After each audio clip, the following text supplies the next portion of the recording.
Bonjour à tous, il est 8h10, c'est l'heure du grand invité. Et alors que sort aujourd'hui un recueil de textes du pape François intitulé « Notre Mère la Terre », un livre consacré à la réflexion de François sur la préservation de la création et la promotion d'une vie digne pour tout être humain.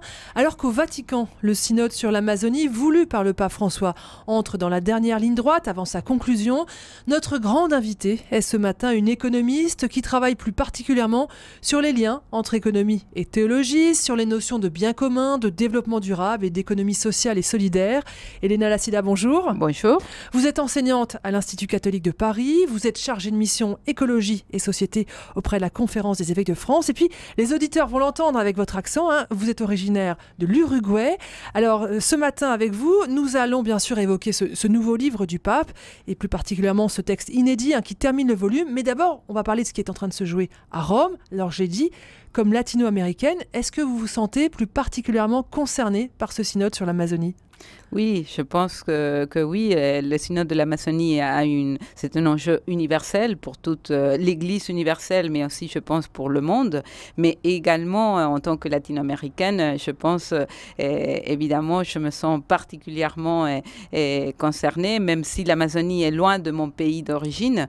Voilà, c'est mon continent, et puis c'est la réalité des populations indigènes de ce continent, qui est une réalité très importante. Donc, du coup, effectivement, ce synode a un lien affectif, je dirais, plus particulier que d'autres rencontres universelles. Vous nous dites que c'est une rencontre universelle. Tous concernés par l'Amazonie, c'est une évidence ?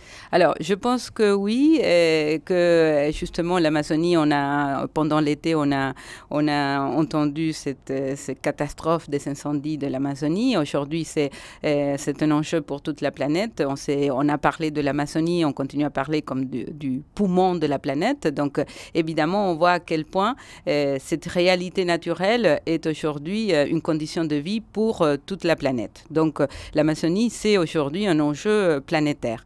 Et le fait qu'il y ait ce synode de l'Église catholique sur l'Amazonie, ça montre à quel point aujourd'hui l'Église catholique se sent aussi concernée par des réalités du monde entier, et notamment par des questions écologiques. Ça a commencé, je dirais, pas commencé, mais ça a pris une épaisseur particulière, notamment avec l'encyclique Laudato Si du pape François en 2015. Et donc aujourd'hui, ce synode de l'Amazonie est un peu la continuité de cette prise de conscience très grande de l'Église, que la question écologique est une question qui la concerne directement. Elena Lassida, qu'est-ce qui se joue précisément à Rome ces jours-ci ? Alors, il se joue beaucoup de choses. En fait, il se joue, voilà, je dirais, cette conscience de l'Église et de la place de l'Église dans le monde.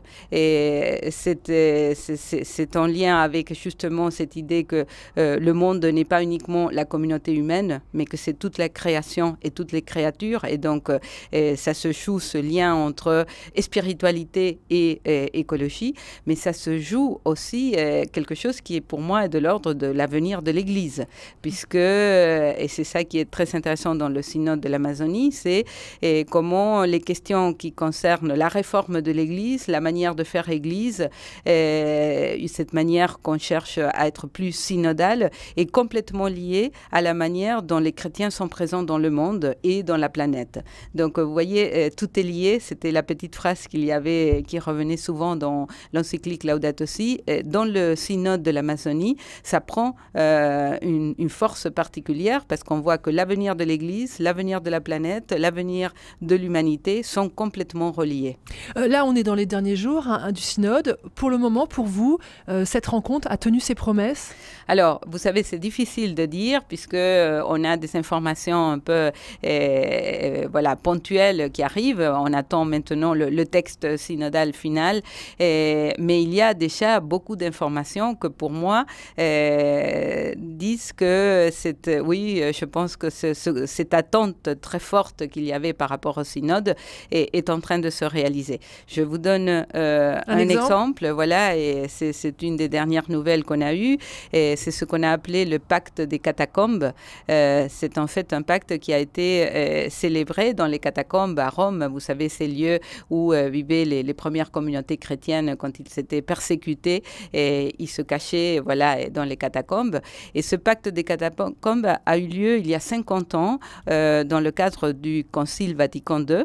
Et voilà, et c'était un pacte qui avait été signé à l'initiative d'un évêque qui a joué un rôle très important pendant le Concile Vatican II, que c'est dans Helder Camara. Voilà, un évêque brésilien qui est très connu en Amérique latine, mais également partout dans le monde.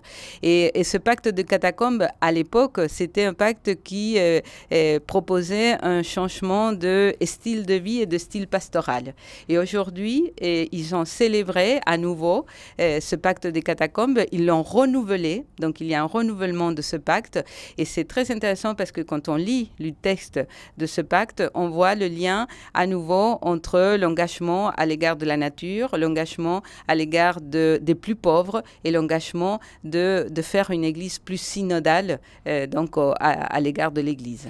Alors, Elena Lassida, on comprend bien la prise de conscience de l'église catholique pour ce qui se passe en Amazonie, pour la dimension de la crise écologique. Mais après, est-ce que l'église catholique, en 2019, a les ressources humaines, spirituelles, financières, tout ce qu'on veut, pour faire changer la donne en Amazonie?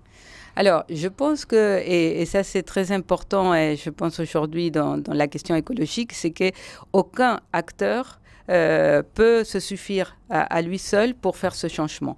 Je pense que l'Église prend conscience qu'elle a toute sa part à jouer dans ce changement de paradigme, comme dit le pape, et donc dans le changement qui se joue en particulier en Amazonie.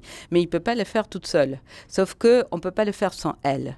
Et donc, c'est ça qui est tout l'enjeu, c'est comment aujourd'hui on apprend à travailler avec d'autres, comment ce destin de la vie sur Terre est un destin qui concerne tous les acteurs et évidemment très particulièrement l'Église. Alors, vous nous l'avez dit, hein, ce synode, c'est le fruit de l'encyclique Laudato Si. Est-ce qu'il est révélateur d'une méthode du pape François pour parler écologie?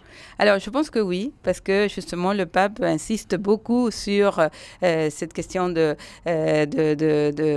la synodalité, d'une démarche synodale. Il met au centre de tous ces textes la référence au dialogue. Le dialogue est une référence majeure pour le pape François et je pense que c'est ça qui est au cœur justement de cette démarche synodale. Donc c'est l'idée que on est dans une église qui ne possède pas la vérité, dans le sens d'une vérité qu'on connaît déjà et qu'il faut simplement communiquer et transmettre. Cette vérité se révèle dans le monde, se révèle à travers de l'histoire. Et donc, nous avons cette mission de reconnaître cette vérité qui est en train de se révéler. Et donc, du coup, cette révélation se fait par une démarche de discernement. Le discernement et le dialogue vont être au cœur justement de cette manière de faire Église et donc de la démarche synodale. Elena Lassida, les éditions Salvator publient donc aujourd'hui un recueil de textes du pape François consacré à l'écologie. Ce livre est intitulé « Notre mère la Terre » et il est sous-titré par une phrase du pape François, « Il faut traiter la mer avec tendresse ». Alors peut-être une première réaction à cette expression « Notre mère la Terre », elle est typique du pape François, j'allais dire de ce pape latino? Alors oui, voilà, Notre mère la Terre, il s'inspire beaucoup de Saint François d'Assise. Donc voilà, Saint François avait justement ce rapport avec la nature où il parlait des êtres de la nature comme des frères, des sœurs, des mères, des pères. Donc voilà, il y a cette relation de fraternité très forte avec toutes les créatures et pas seulement les créatures humaines, mais aussi les créatures naturelles. Donc Notre mère la Terre, oui, c'est une expression, je pense, propre aussi au pape François, mais qui s'explicite très bien dans ce petit texte qui conclut le recueil. Alors, ce texte s'appelle, c'est un inédit qui est publié à la fin de ce recueil, il s'appelle « Une grande espérance ». Et là, on est à rebours du catastrophisme ambiant. Oui, voilà. Alors, je dirais pas à rebours, c'est-à-dire, c'est pas de dire il faut nier le catastrophisme, on est dans l'espérance et tout va finir par s'arranger. C'est pas du tout ça, mais c'est le fait de dire qu'il y a quelque chose aujourd'hui qui est en train de se perdre, que cette perte est inévitable, mais que cette perte est une opportunité pour faire naître du radicalement nouveau. Et c'est pour ça que l'espérance est quelque part un peu cette idée d'un monde qui disparaît et vont ensemble.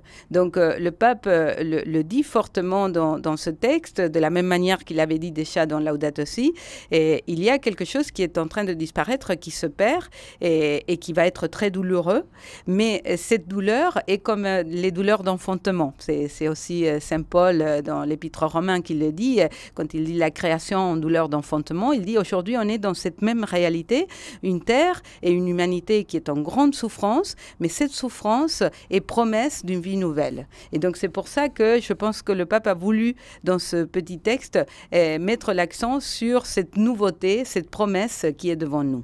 Alors c'est un texte très spirituel qui redit que la crise n'est pas qu'écologique. Voilà, et ça c'est l'élément central. Il dit, quand on parle d'écologie, il faut savoir que ce n'est pas seulement une question liée à l'environnement, à la nature.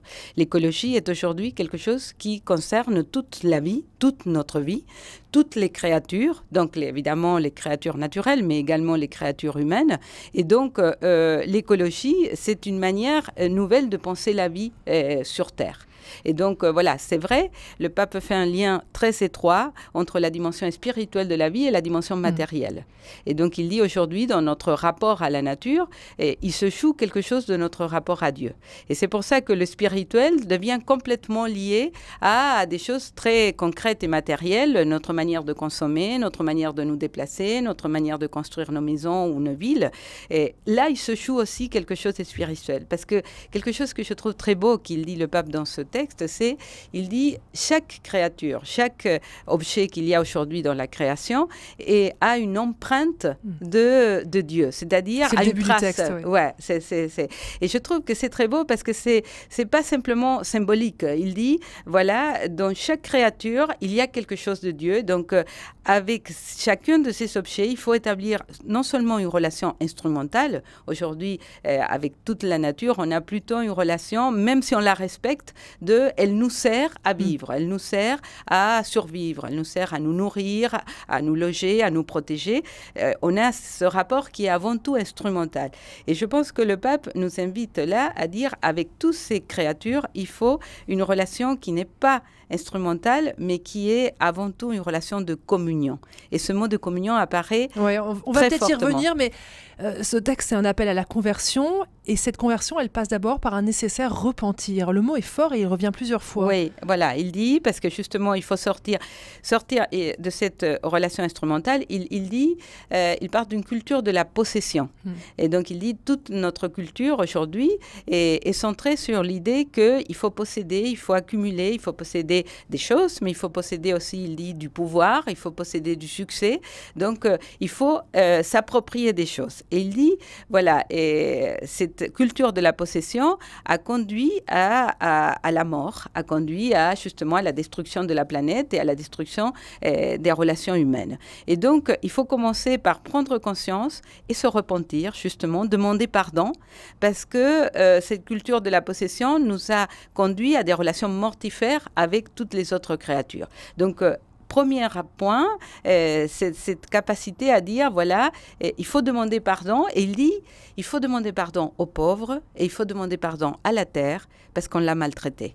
Et à partir de là, on peut commencer à imaginer l'avenir. Et voilà, et on repense le futur, il le dit, à partir des relations. Ouais. Alors voilà, et ça c'est très fort parce que je pense que ça explicite quelque chose qui apparaissait déjà dans Laudato Si, c'est que l'enjeu de la conversion écologique est un enjeu relationnel.